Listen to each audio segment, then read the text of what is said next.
All right. We have Return of the Jedi. When I was a kid, this was my favorite one. This was my first favorite Star Wars movie. Uh, it's a bit lighter, which I think it was good, especially because Empire Strikes Back was so dark that it was a breath of fresh air to kind of take you to the darkness, take it back out. You open on Tatooine. They're working to get Han back, right? So and you can tell that some time has passed with Leia and you see Jabba. He's a slob, slug looking thing. But first, you see how things work.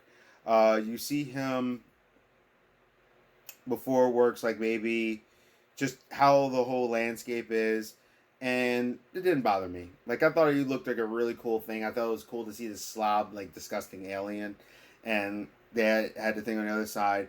Definitely a parties of the 80s.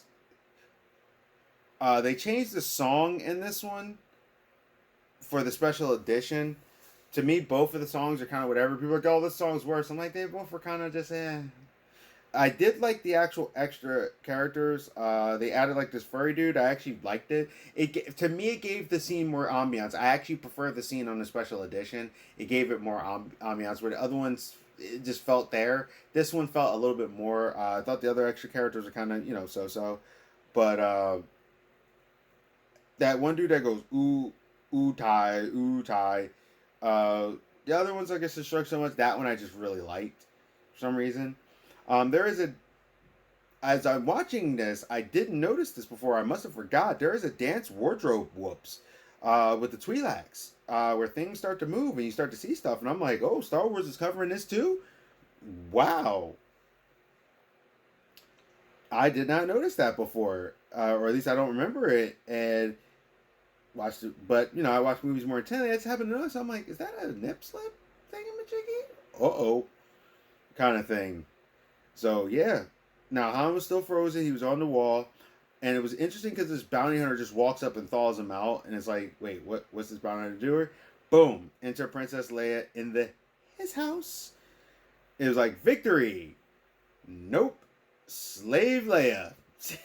I was like, he got her stripped down to that amazing bikini that ended up becoming one of the most cosplay things ever.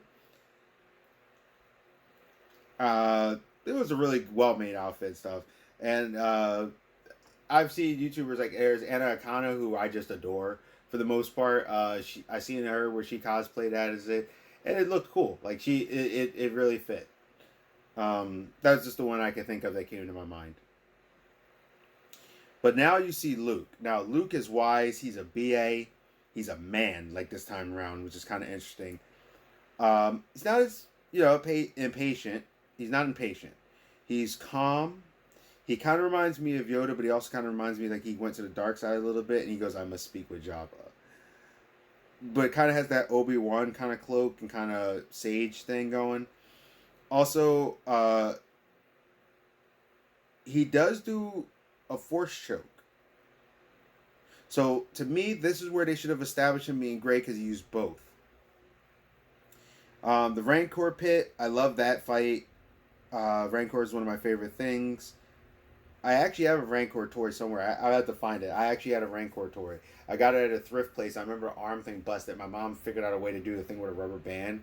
So the arm would go like this, but it still stayed and it worked. And I love that Rancor. That was actually I think that was my personal first Star Wars thing. I think it's put away, but it was my first Star Wars toy.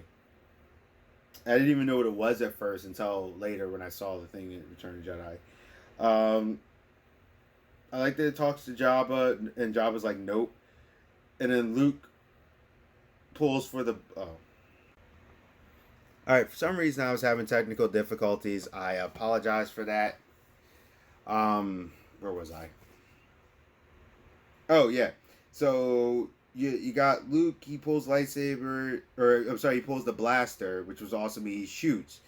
And I'm like, wow, he shot at him.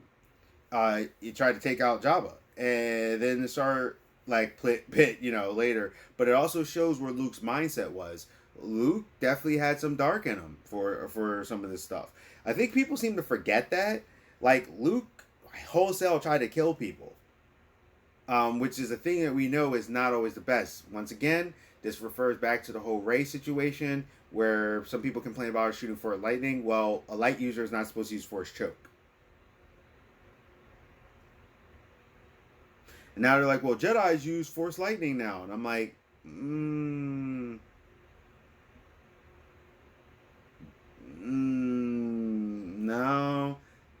See, when you see an actual full-fledged trained Jedi, they don't. Her, she was leaning towards the dark side. But you know what? That's all I'm going to say about that. If I remember it when I review that movie, I'll go into it more. But basically, accept this. When someone's getting trained by Luke Skywalker was trained, but even though he was trained by the Jedi, he still came up with a lot of the things himself, like using Force choke. Just saying. Once again, being overly critical on Disney and not critical enough on the others. You can't be one without the other. Anyway, the Sarlacc pit thing happens, and you see Luke is now wearing all black.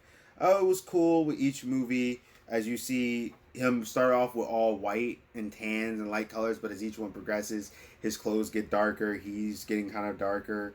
He's getting more centered in a way as well. It's odd now. Oh, yeah, because the special edition didn't really bother me, but I liked it to be the hole with the mouth, but now I had like the little chop. But I was like, I can understand that. Some creature, just to drop it down there, I mean, if you went straight down, you're not going to do nothing. That's how Boba actually probably survived it, because he went straight down and then eventually caught himself and flew out, where this thing at least tried to grab you, kind of like a graboid. I think that under creature dwellers need things to grab. So it was like the Venus flytrap ton. But I guess it's better but holding ground. Both of them work for me. It's like whatever. It does look a little out of place though with the mouth thing, because the CG is a little bit more polished than the background. So, but you know, it is what it is. Like I said, both work for me. It does the same purpose. But I do like he gets his lightsaber, which is now his green, which is the best color, as you can see. Green is the best favorite. And I love Luke's style of swinging. Like he has a Link style of fighting. He just wham wham. Like his thing is more of a it's more of an aggressive swinging. It's not fencing. He's actually doing more of a barbarian style, and I like that. Then Boba Fett. Oh, you Boba Fett fans, I feel so bad for you. It's like, oh yeah, if you ain't read the EU, this was the last time you see some Boba. But Boba, like, somehow they accidentally destroy his flight thing. He just flips it. Just the stupidest flight. I'm Boba. I barely did anything. Woo! I looked cool, though. Didn't even see the missile. It was sad, though, to see that, after they get through the whole thing, that Yoda dies.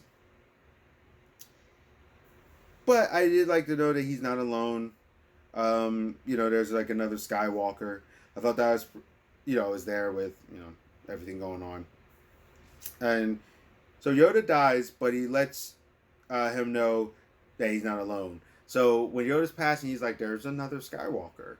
And he's like, okay. And, he finds Leia, and then he asks Leia, do you remember your mom? And then she says, yeah, when I was really young. Which I'm like, wow, that must be a thing called force memory. That's incredible, because when I saw you see your mom, you were babies. So now all of a sudden you can see your mom, and you remember her being young, and you remember seeing her. That's called force memory, people. Sure, that's what we're going to go with. Because, prequels didn't screw up again.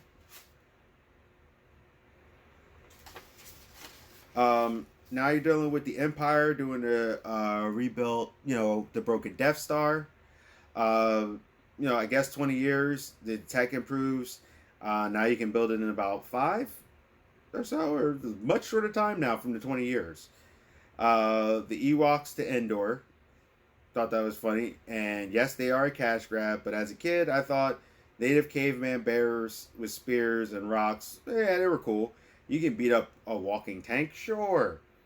Care Bears do it all the time.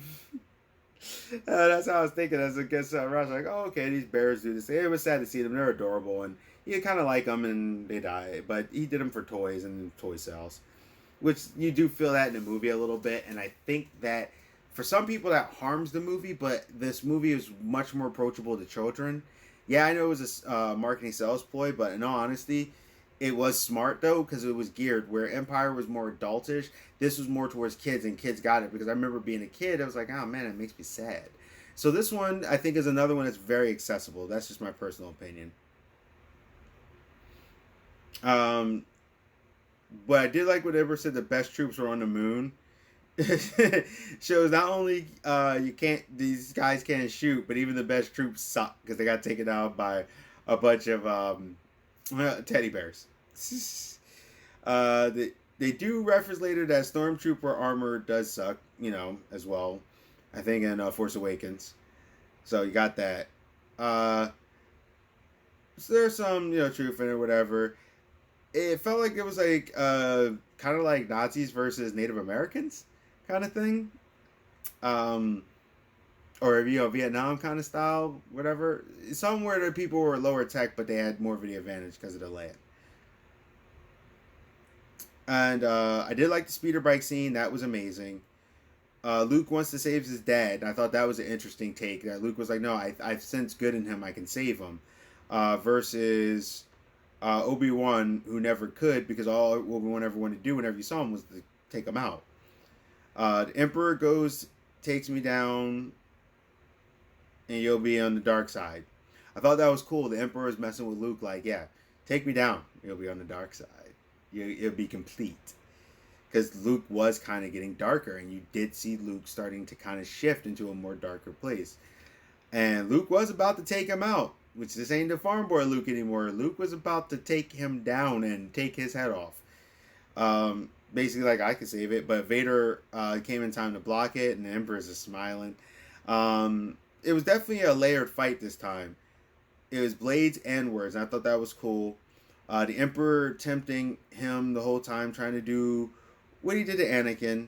And I love that Vader like throws the saber, and then all of a sudden you see Luke is gone, and Vader is like pushing, and Luke uses the shadows. Which there's a sweet shot where you see half his face in the dark and half his face in the light, and that was even the shots were telling the story like Luke was teetering, and I thought that was incredible. It was a powerful scene, and it definitely represented the inner conflict. And then it was awesome because then Vader kept trying to push his buttons, and Vader figured out, I know how to push his buttons. How about this? I'll just go after your sister. Maybe I'll get her to switch. And Luke's sibling protection mode kicks into overdrive. And it's like, no! And his rage, because he starts to really embrace the dark side. I need water, sorry. Oh, man. I gotta go to bed. Woo! I ain't done yet. In the sibling protection mode, like I said, that goes in, and Luke blows his top, yo. It's intense. And he starts to overtake Vader because he just starts wild swinging. Like, there's no finesse, there's no nothing. He just wild swings on Vader, and Vader says, while he's holding his form, he's like, oh, shoot, I can't go after it. It was just pure rage, and there was like no defense against that. And he got overwhelmed, and then Vader loses his hand again, because the rock thing. But then is interesting because with Luke winning, the Emperor goes like embrace the hate and join me kind of thing, which I thought that was very cool because the battle was happening on two fronts. You were seeing this awesome lightsaber fight, but then as you get older, you also see this incredible the throne room scene. And it's cool because as he keeps talking, Emperor talks, he actually talks too much, and it breaks Luke, the good side come out, and he starts looking at his hand, that robot hand, and sees that he's his father's son, because he's like, yeah, you're going to be like Vader. He's like, oh my God, I'm turning into my father. Look at me, I'm losing parts already. And then I love that Luke throws the lightsaber, and then he just literally goes, I'll never go to the dark side. Because the Emperor he talked too much. And then I love the Emperor's like, oh, okay, Force Lightning. And I'm like, oh, and that's the first time you ever see Force Lightning. I remember when I first saw it, I'm like, what is that? You have a crazy power? So yeah, like it's the first time we ever see it. And you see Luke's feeling the pain, and he's slowly tearing Luke up because he wants him to die with torture. And then a moment that even hits me now. you see Vader conflicted. And you see Vader doing this look, and everything is said there without him uttering a word. You see the convey of his body language, and it was freaking fantastic. Um, and he looks, and he's looking at his son, the light. He's looking at the Emperor, the dark, the light, the dark, and it's just like the whole thing. With Luke, while the Emperor is just loving it, and Vader eats all the light and picks up the Emperor, throws him off. He falls down. He blows up. Is what you see. Now in the special edition, they added a no. It was like the first one he goes no, and then the second one is much like Anakin, where he like took it down and goes no. This time around for special edition, the nonverbal was better. Sorry, it just was. I mean, I get it, but it was better because you wanted to reference the prequel. It was better. I ignore that part. But you see it all work. Then they remove the mask. You see him as the frail man. And Vader fulfilled his destiny and brought balance to the Force. And he actually did, and he died a good guy. But he did bring balance to the Force, as he was told. They got rid of all the Sith, and they eventually got rid of the Jedi, which brought balance back. Then you see the Death Star, the broken Death Star, boom, Luke's goes. There's the party. The bear party, yub yub song, I actually did like that. Special, he shows the special edition did this well, and I actually prefer this on the special edition. It felt like the Battle of Endor was kind of isolated, and maybe people didn't even know. I thought it was better in the special edition that it showed others celebrating the Emperor's fall. I love that. It made it feel bigger, where everyone was like, we were all fighting kind of thing. And you see where everything with Rebels and the shows and stuff, it actually works for me better. Like, yeah, these guys were there, just happened to be, this was that winning battle. Like Gettysburg or something. So I thought that was cool. You see Obi-Wan, Yoda, and another. Then you realize, oh no, it's Vader's father. And he's like, oh, good, because you're like, who is that guy kind of thing. I thought that was awesome.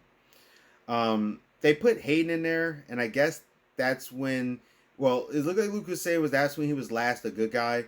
But I'm like, the surprise reveal, I think, was a little bit better. Oh, like with him and the older man, it kind of had to put two and two together yourself. However, the last motion also I had an issue with when he died good with the head, so they should have just fixed him, like he said. And I was like, you didn't do it before, so why now? But I know he wanted those special editions to be more in line with the prequels, and I think for people who really like the prequels, even though you'll say I love the original Star Wars, actually the special editions would be better for you because they flow with the other one better. They do. So you kind of like liking the prequels. You're by proxy, you should be liking those. If you're not, you're being inconsistent. The movies are still great. I still like the special editions. I like both, like I said. Brings it all back. Can't fully hate the Ewoks. Why? They worked. Kids ate them up. I think they're fine. Good tie-up. Great space battle. Great fight. It did pull the kids, the girls with the Ewoks, because when I was growing up, a lot of girls would say that the one they liked is the one with the teddy bear. So it did do something. Any girl I talked to in Star Wars, that was the one that really stood out for them. Kids liked it, so I think that was great. It was Ewok mania at that time, and that can't be denied. I did like the fact that you saw Lando and Han's. Well, no, I thought it was weird that you saw Lando and Han's shirt, but I know he wanted to save him or whatever, so I thought that was interesting. Yoda confirms it's an easy watch, multiple front battles, space, ground, personal. I just think the movie was really well done, and you know what? I'm going to put it on this one too, because some of the stuff that was really adult was so powerful, it stood even strong. So even for some people to go, I can't like it as the Ewoks. Honestly, there's more to it, and even when you watch the Ewoks, there's a lot to it, because if you start to look, there's some things with the Ewoks too. Some of it was silly, but some of it was like, yo, they were really fighting with the rocks. But it was that time where they were doing everything. It's like you fight with everything, and sometimes you win. So I give this another blow my mind, because I loved it when I was a kid. I still think some of it was very powerful. I think some of it was the most powerful stuff you've seen in Star Wars. The dichotomy between Vader and his son and the Emperor. I think that's literally probably one of the most deepest hardcore moments, when you see Vader doing that and you see the battle, and it was a battle on multiple layers. So this is Geek Protagonist. I'll see you. Blew my mind. And have a nice one. Stay safe, stay healthy, stay real. You'll see what comes next. Hey, thank you for visiting my channel. This is the Geek Protagonist. Please like, comment, subscribe, and share.